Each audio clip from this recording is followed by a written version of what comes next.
resy miasany tevoly tsy ho azony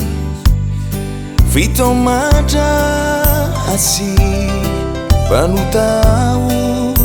ka mila hery bebana ori tompo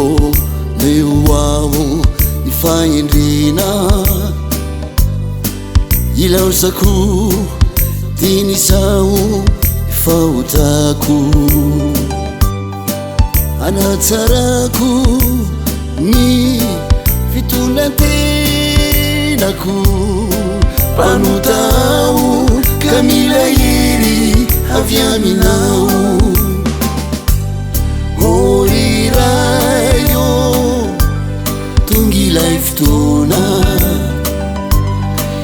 ibebako aminao sy de rako anao ety foko manotolo raiso anao masino ty fovaovao tapakivitrao iantsoantso ianaranao ankafalina izao